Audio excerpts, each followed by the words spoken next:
Hi, it is the end of 2021, which to me feels absolutely wild. I don't know if anyone else had this experience, but for me, after the absolute train wreck of 2020, which felt like the longest year of all time, I feel like 2021 went by really fast. Is that just me? Like, I don't know why I keep thinking there's so much time left in the year. There is not. And I don't think that's a bad thing. Like, not complaining. I mean, 2021 was a fine year for me, better than 2020.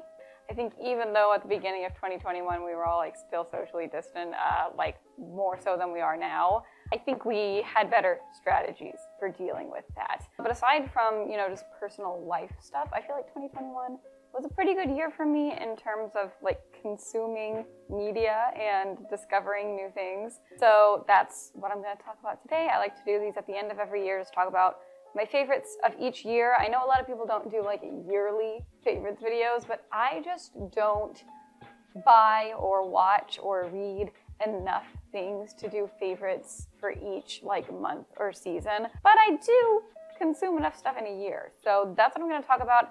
I like to do these like right before Christmas, because that way if you are like trying to refresh your memory about the things that you or a friend may have liked this year, or maybe if you're looking for gift ideas towards the end, I talk about some like fashion and beauty things. So like maybe if you need some present ideas, you can get some inspiration here.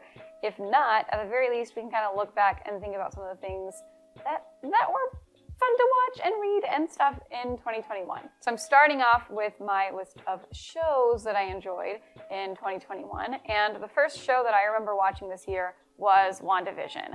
I know, like everyone was talking about WandaVision. Like it's not like this is a revolutionary recommendation, but is it just me, or did we all we all were like really obsessed with WandaVision for like, honestly, like 2 months. Like it was a whole thing. And now like no one, I feel like I don't see people talk about it anymore. I saw some pretty sick WandaVision Halloween costumes and like cosplays around October. But other than that, like no one's really been mentioning it lately. So I just want to kind of like, let's all remind ourselves of just the beauty that was WandaVision. First off, I am not a Marvel. I was going to say Avengers. I think they're also Avengers, right? So that would have been correct to say too. So I was watching this with a pretty much outside perspective, but I had heard of the premise. I thought it sounded like pretty cute, like that it's like kind of going, I knew it was going to kind of go through different sitcom tropes, and it seemed like kind of a different take on the action superhero sort of stuff. My husband wanted to watch it. We had Disney Plus, and I was like, hey, if you're going to watch it, like, I will watch it with you because it sounds interesting. And I really enjoyed it. As I anticipated, I really liked the different sitcom tropes. I didn't know exactly how it was going to work going into it. So basically, if you haven't watched WandaVision or somehow don't know anything about it, the premise is essentially that we're following this couple of superheroes, Wanda and Vision, trying to live a normal life, kind of, That's So Raven, Hannah Montana style. They're trying to present as normal people in these different sitcom environments. So the first episode takes place in a 50s sitcom. Next episode is the 60s, 70s, 80s. It goes all the way to like, I think the 2010s. And I didn't realize that it was going to be like switching up the vibe for each episode. That was a little bit of a shock to me at first, but after a while I liked it, especially when we got to like the 90s and early 2000s. It was very nostalgic for me. But aside from aesthetics, the different sitcom things do serve a plot purpose. Like there are things that will show up in the sitcoms that don't make sense in the universe. And Wanda and Vision are kind of trying to figure out like, what's up with that? And maybe why is like everyone reacting to it like it's normal and we're the only people who seem to see it. And I guess, spoilers, around episode 4, we start to see that the agents of S.H.I.E.L.D. are, that's my, I don't watch Marvel voice. The agents of S.H.I.E.L.D. are like trying to get in there and talk to them and like, because basically the little sitcom world is like blocked off by this force field, and they're trying to get through the force field and communicate with them and like save them from this situation that they're in. And now, spoiler alert, definitely spoiler alert. The whole series is dealing with basically Wanda has had some serious trauma in her life because Vision died. Maybe that's not a spoiler, I guess, if you like actually watch all the Marvel stuff. So basically, dealing with her grief, she kind of created this whole world and this sitcom, and that's why like she subconsciously even like won't let people in and won't let people help her out of this situation. I guess they are helping her, but from her perspective, they're not helping her, right? Because she wants to just be in denial. It's actually like, it's really friggin' deep. It's more than just like this cool, like, what if we had a different sitcom style every episode? Like, it's aesthetically cool. It's funny at times. It's nice, and like the drama and even the action are fairly compelling, and I'm not very into like action scenes. But even with all of that, it's still like deep and like talks about like trauma and grief and stuff. And it's a very well-rounded show, I would say. Up next, I watched Community because there are so many Community memes on the internet. Like, friggin' like half the memes in the world come from Community. That's not true. But like there's this one, this one, this one, this one. So many, I don't even know what I'm gonna put up here, but I feel confident that I can easily find at least 4 memes from Community. There are definitely more. So I was like, okay, fine. It's on Netflix. I should see what the context is. I think it actually got on Netflix like in 2020, and I watched like 3 episodes, and then I just like stopped for basically no reason.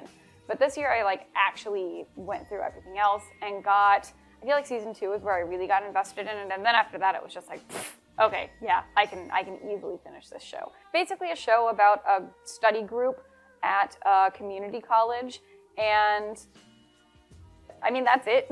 You know, it's one of those comedy shows with like a very simple premise, and that's the point. Like, the fact that it's so simple, it lets the plot kind of go in all these crazy directions and lets the comedy kind of shine. It is very meta. I think that's another thing. It's got a lot of meta humor, especially starting, I think this is also kind of around season 2. They really start toying with different sitcom and movie tropes.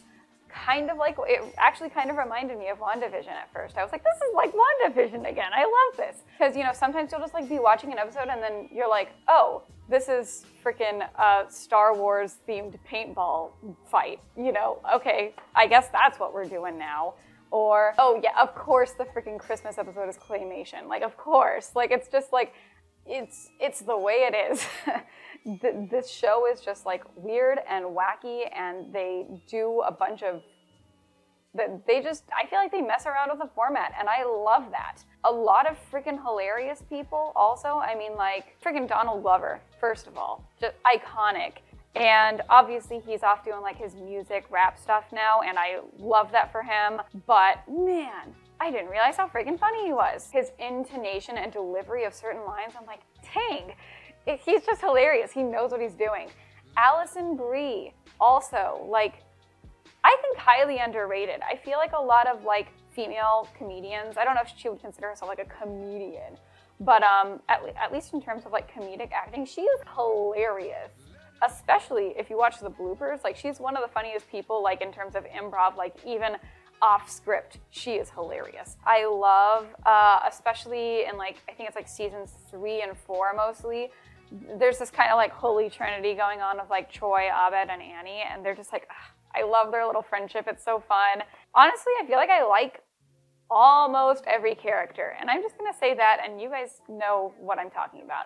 And I like how, even though it's a comedy show, it does get deep. I feel like we get to see some decent character building from most of the characters. Everyone gets at least like a couple episodes where we get to know them on a little deeper level. Some I do feel could have been more fleshed out. Yeah, it's a comedy show, but like it's deep, but it is also definitely friggin' hilarious. And now I know all the memes, and I'm happy about that.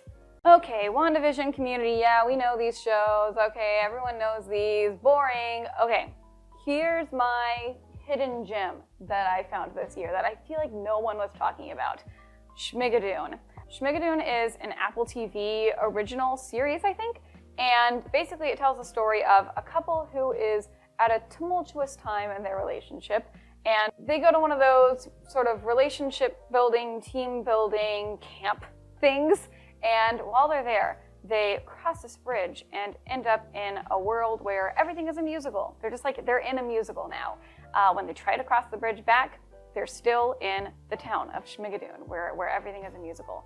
And that's just, they're stuck there. And they gotta figure out how to get out, but while they're trying to figure out how to get out, everything's a musical. And it's funny. I love it. I don't know who the writers for this show are, but the comedy is a little less up my alley. It's a little more Tina Fey, The Office sort of vibes than Community. But it's still funny. I mean, I definitely laughed at least like once or twice each episode. But for me, I mean, I'm a musical lover, right? So for me, the big appeal was there is a musical number, at least one in each episode. And a lot of them are really freaking good. And there's a lot of talented people in the cast. This is the thing that made me realize that like I love Ariana DeBose. She was in The Prom, which I watched. Did I watch The Prom this year? No, that was last year. The Prom was okay. I don't think I mentioned it in my favorites because it was just okay. But Ariana DeBose did a great job. Ariana DeBose is in this. She's the Bullet in Hamilton. And I'm just like, oh, she's freaking awesome. She's going to be in, oh my goodness. You guys, I'm so excited for West Side Story. Anyway, Ariana DeBose is going to be in West Side Story. I'm really excited for that. Her song is wonderful. She's the teacher, and I'm like, I'm a teacher. Catherine Steele described her as like the town's, like the Marian the librarian character, the one who's just like, she isn't particularly interested in pursuing a relationship. She just focuses on her work or whatever. And I'm like, wow, queen. So I was just obsessed with her character. I love her. There's a lot of like love triangle, love square action going on in this show. So if that's not your vibe, I don't know, like I wasn't a huge fan of that aspect, but again, like the music itself was very, very fun. I could not stop listening to it even after I finished the show. Even if you're not a big musical person. Basically, the chick in the relationship loves musicals, the guy in the relationship does not. So she's kind of like having the time of her life, like I would be, and then he's that person who's like, why is everyone bursting out in song? This is unrealistic. Like those people who hate musicals and complain about them. So if you're one of those people, you might like how it kind of draws attention to it. You might think it's funny. I don't know. But for me, even though he's like drawing attention to it, and obviously it's like a little bit of a tongue-in-cheek critique of musicals, it's still really funny, and I definitely enjoyed Schmigadoon. After that, I watched Squid Game, and again, I know this one like got really, really popular. I will try my best not to spend too much time talking about Squid Game because I think we all are familiar with the idea.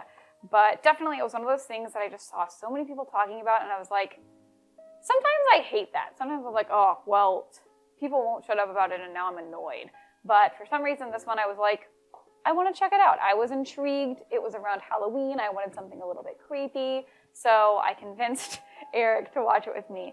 And we basically watched like an episode a night and finished it in like a week and a half. So Squid Game is a Korean drama. Watch the subtitle version if you can. Honestly, I've heard that the dub is just not worth it. Unless you like absolutely need dubs, which I understand some people do subs if you can. But it's a Korean drama about, okay, how do I describe this without making it sound too much like Hunger Games? Because my husband, he thought it was going to be like Hunger Games, and he was pleasantly surprised that it wasn't.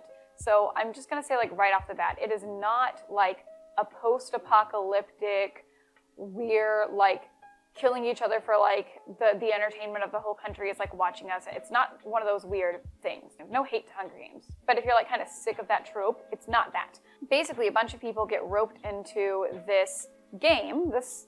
It's honestly not even called the Squid Game. Squid Game is just like one of the games that they play within this big competition. So they get roped into this competition because they are all deeply in debt. And essentially, if you survive all the games that you play in this competition, you win a bunch of money. I mean, that's essentially it. Like, I think each episode basically is a different game. You're following a group of the people who are in this competition. Some of them, maybe you're on their side, and others you're like, I really just want that person to die because I don't want them to get the money. Basically, they're competing in these like dark, twisted versions of children's games. I mean, it's an interesting premise. The characters are, I'd say, I can't think of a character who is not like fleshed out well. I think all the characters, like, we get to know like their motivations, why they're in the game, and why they want to win. There are characters that you are supposed to hate, but I think even at times we are like made to sympathize with them and understand their motivations. When there's a villain and you can still sort of sympathize with them, I feel like that's a big indicator of good writing and good character building. So anyway, Squid Game is great. It's creepy. It's gory. It's gory, by the way. So keep that in mind if you're not a gore person. But it's a good show. It's definitely entertaining and was really good to watch around Halloween. The last show I have is Star Trek Voyager. Eric and I are watching through the entire Star Trek series, and this year we started and finished Star Trek Voyager. Is that true? No, we started it last year.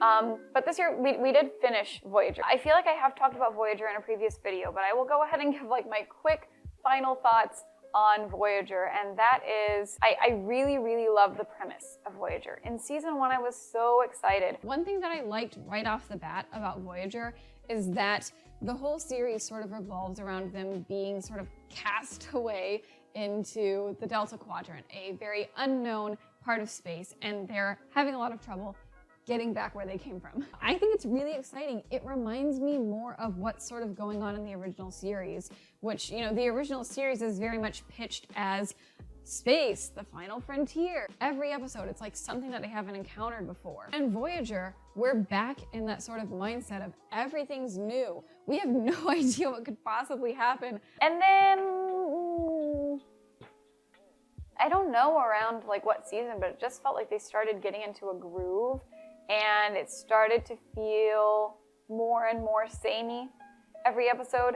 Eric pointed out that pretty much like every episode of Voyager, and this is kind of like a Star Trek thing in general, but we felt like it was very common in Voyager, is that there would be an alien race, they would be like, we need help, and Voyager would be like, okay, and then the aliens are like, plot twist, we're evil. Like, that happened so many times, and it just got a little bit like, it got a little bit repetitive. The other thing is, we're stuck with the same crew on Voyager because, again, we're like trapped in the Delta Quadrant. There aren't new people coming, no one's going to a different starship, or like there's not a lot of like promotion and that kind of stuff happening. Like, everyone kind of stays in their same roles.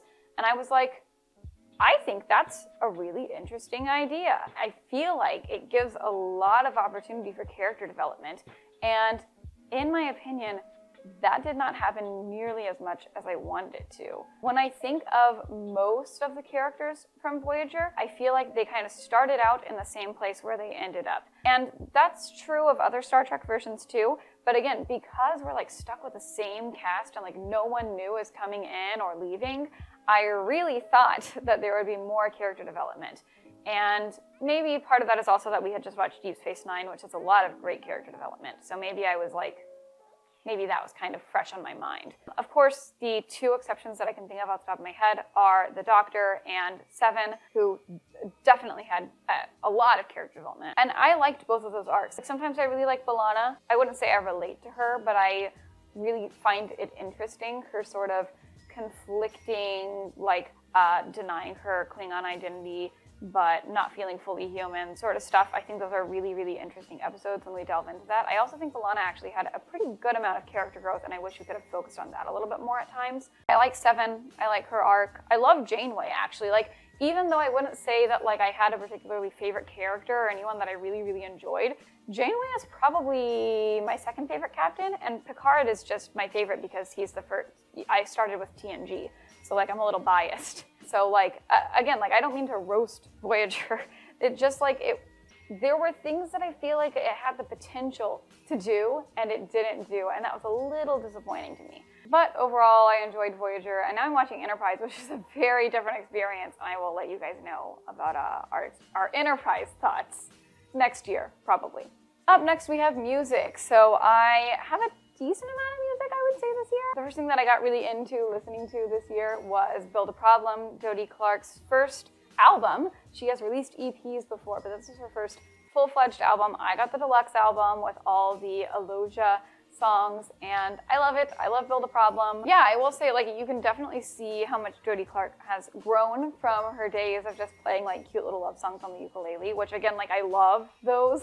Not a problem with any of those. But overall, Build a Problem is probably, I would say, her most, like, mature album. What do I like most on this album? I really like Special Girl. Great clarinet solo. I mean, when I heard the clarinet solo, I was just like, I can't, this is like the best day of my life. There's a clarinet solo, I can't. I listened to that song pretty much like on repeat for a day or two because I just like could not get enough of the clarinet part. I honestly really like Hate Myself. When it came out as a single, I was not very into Hate Myself. I think I just like didn't really think about the meaning. But I do like Hate Myself. I feel like some days I relate to her and sometimes I relate to the person that she's singing to. Also, I really like the music video. Sorry, oh my gosh, Sorry is heartbreaking. Musically, the music alone makes me want to cry. And of course the lyrics are also sad, but the music, holy cow. Yeah, and then like Guiltless is on there, Boys Like You, some that like kind of got released a while ago. I think those might just be on the deluxe version, I'm not sure. But those are both great. Oh, I really like Bored Like Me, or Please Listen Closely as it was originally called. That one's fun, it's got kind of like a Latin vibe. Oh, I like Don't Quite Belong. Yeah, that one's cute. It's just like about like being awkward and feeling like kind of removed from a situation. And I feel like everyone has felt that to some degree. And yeah, I do like Don't Quite Belong. That one's fun. Yeah, overall, it's a good first album. I really liked it. Now, for me personally, I feel like Dodie's style is like always evolving a little farther away from what I originally fell in love with, which was like the happy ukulele vibes. And I think there's always a little part of me that's like, oh, I wish this were a little more like what I'm used to. But that does not mean like it's still a really, really good album. And I think she's like maturing in, you know, her own direction and the style of music that she wants to create. Honestly, the harmonies that she builds with string instruments and vocals and the clarinet parts, like it's objectively better, right? It's not necessarily what I expected, but like objectively, musically, the stuff that she's doing is way better than where she started originally. And I'm just happy to see her, you know, making that progress. Okay, up next is Inside. I think I talked about Inside in this video, and probably also this video. So I will try not to talk too much about this, but Inside was Bo Burnham's Netflix comedy special this year. I wouldn't necessarily say he's responding to the pandemic, but he films the whole thing in one room. And I know he did not like literally stay in that whole room the whole time he was working on the movie. Like that would be nuts. But that alone kind of expresses, I think, the feeling of the pandemic. And yeah, he sort of comments on, you know, the way people responded to things. He does a lot of commentary on like internet culture. He does just have, I think, a few just like truly funny songs, but there are definitely more serious themes scattered throughout. I would say honestly it wound up being maybe like 30% comedy, 70% serious. It's really, really good. It's beautifully shot. I think that, you know, it's always nice to see an artist kind of limit themselves, in this case to one set. I will only film in this room. How can I make it interesting? It's always fun when people kind of limit themselves in that way, and then it forces them to really get creative with other aspects of the project. And I think he did a great job with that. As you can probably tell, my favorite song from Inside is How the World Works, but I also really like Welcome to the Internet. And I really like the intermission song. I don't know why. I like just how it's kind of repetitive with different lyrics, that like the harmonies that come in. I really like the intermission song. What's it called? Don't Wanna Know. Obviously, Funny Feeling is heartbreaking and relatable, I think, for a lot of people. If you haven't checked Inside out still, definitely do. And if you know someone who really liked Inside this year, this is not, sorry, the way I said that sounded like I was like, hint, hint, family. But if you know someone who really liked Inside this year, he just released merch. So that could be a really good gift for the person in your life who likes Inside. I guess this could be the same list. I made a separate list for movies/musicals. Two things that I actually watched on the screen with my eyes and have a lot of like memories of watching on the screen with my eyes are Luca and Come From Away. Luca, oh my goodness. Why aren't more people talking about Luca? It was so good. So Luca is a movie about a boy who lives in the Mediterranean Sea, I would guess. And so basically he lives like off the coast of Italy. He lives in the sea because he's like a sea monster. I don't know if we have like the name of the species revealed, but humans call them sea monsters. He is very intrigued by the land, the world above the water, kind of the Little Mermaid style. And, you know, his parents are, no, don't go, you can't go. They hate sea monsters, they're gonna kill you, you have to stay down here. And he goes up there and he discovers that when he leaves the water, he just looks like a normal human. And he's like, oh, this is pretty awesome. And he makes a friend who is also a sea monster who looks like a human when he's out of the water. And, you know, it's kind of like a coming of age story about, like, you know, the feeling liberated and having a new experience and maybe rebelling from your parents a little bit. They're both very fascinated by human culture. And one of the things that they really like is Vespa scooters. I would like a Vespa, actually. Can relate, but they want a Vespa scooter, like, really bad. And they find out that a way you can win a Vespa scooter is by entering this cycling, not just cycling, it's I guess it's a triathlon. The 3 legs are cycling, swimming, and eating a bunch of pasta, because it's like sponsored by this pasta company, which is kind of, I thought that was kind of a funny joke. But yeah, they make another friend, which, by the way, love a female friend with 2 boys where there's not like a romantic plot line very much at all. Love that for them. But they become friends with this girl, and they, you know, enter this triathlon together.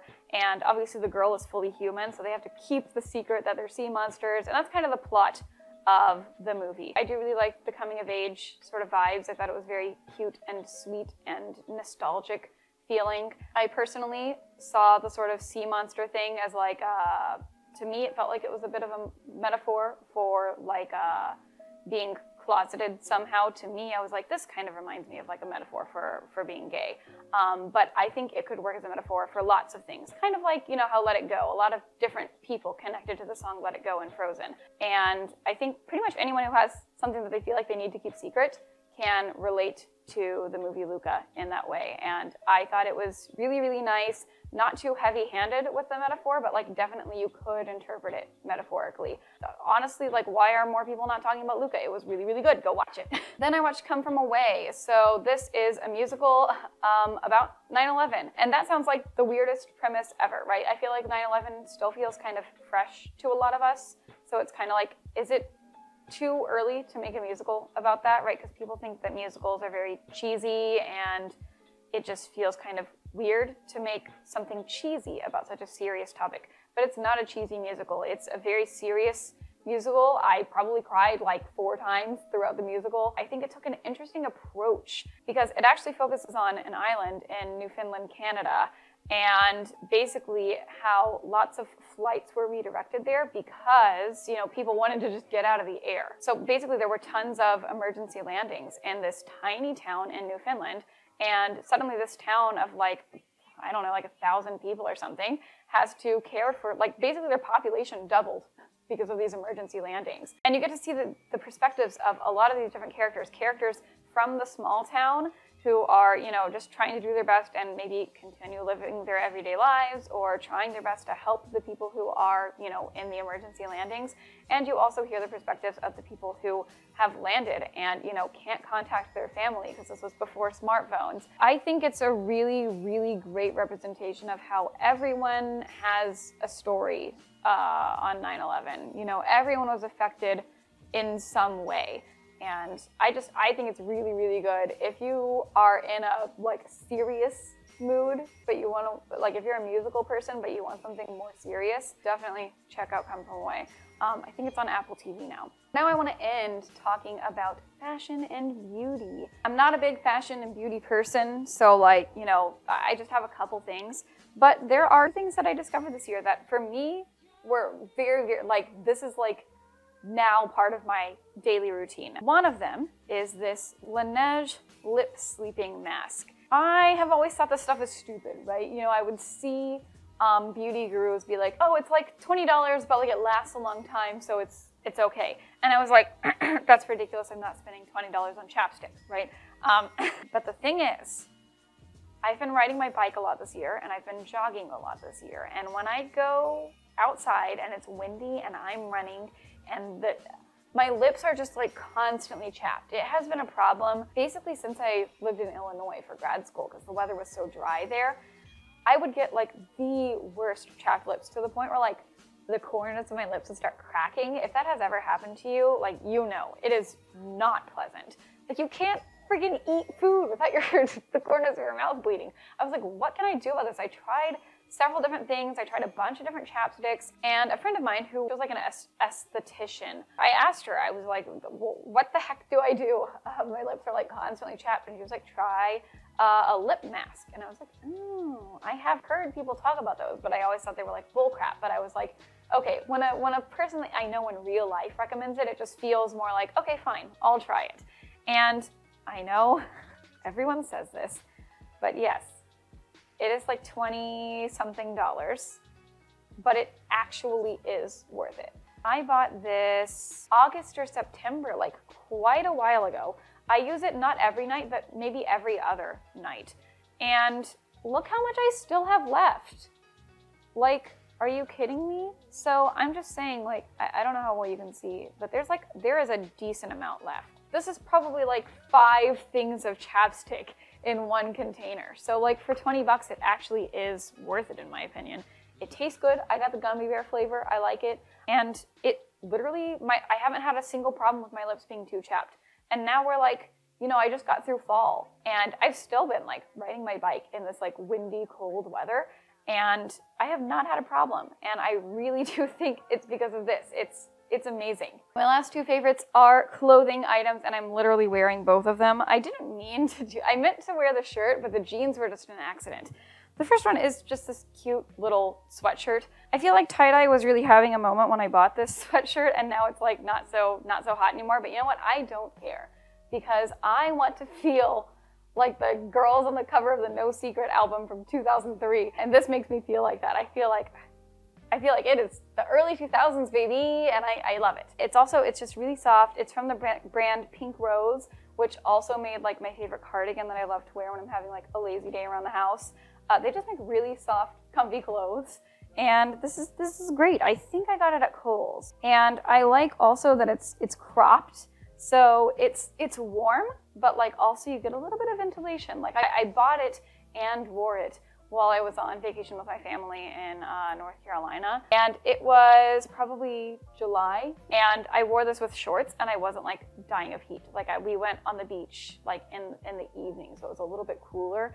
And I put this on, and it was not too hot. I used it to rake the leaves the other day because it's like freaking cold when you rake the leaves, but like also you get kind of sweaty because you're moving around a lot, right? So this was like, I was warm, but there was a little bit of ventilation with the crop. So I think the crop is cute, but also practical.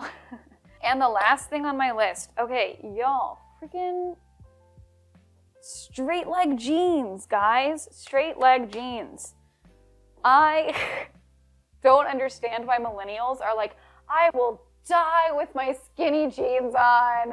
I would say I'm like a zennial technically, but like I would say I'm a millennial. So as a fellow millennial, like open your eyes. Skinny jeans are terrible. They're like super uncomfortable. You have to do the wiggle thing when you put them on. These are amazing. They're like sweatpants. After 10 years of wearing skinny jeans, this literally feels like a comfy pair of joggers by comparison. These are from Old Navy, and they're called the Power Slim Straight Jeans. I literally have been meaning to get like onto oldnavy.com and see if I can find another copy. And like I want these in another color. I want them in black. I want them in like a darker wash, although I do really like the light wash. I think it's super cute. And also I like that Old Navy has short jeans, so I didn't have to get these hemmed or anything, which is really nice. If you are still in denial that baggy jeans are coming back in style, like literally just give it a try. Because I just don't understand why anyone would want to wear skinny jeans when straight leg jeans are in style. Like, are you kidding me? The comfier option is right there. Just do it. That's what I'm trying to say. So I freaking love these. I will say my biggest problem is I don't feel like they look good with the same shoes that I currently have. So now I'm like, great, now I have to like buy entirely new shoes for every single outfit. But slowly, I guess, maybe I'll evolve my shoe collection to look a little bit cuter with the straight leg stuff. Like, man, just having a little bit of extra room. Are you kidding me? Like the pockets are, actually, nope, the pockets are still small. Okay, Old Navy, listen. If you're gonna make baggy jeans, you have to give us bigger pockets, please. Come on. Anyway, So those are the things that I liked in 2021. Hopefully this maybe reminded you of some things that you enjoyed or some things that the people in your life enjoyed, so that maybe you can get some gift ideas for them. But for me, it was just fun to kind of look back and think about the things that I enjoyed this year. And if you like this video, you can give it a thumbs up and subscribe. I put videos out every other Friday about music, media, linguistics, and whatever else is on my mind that week.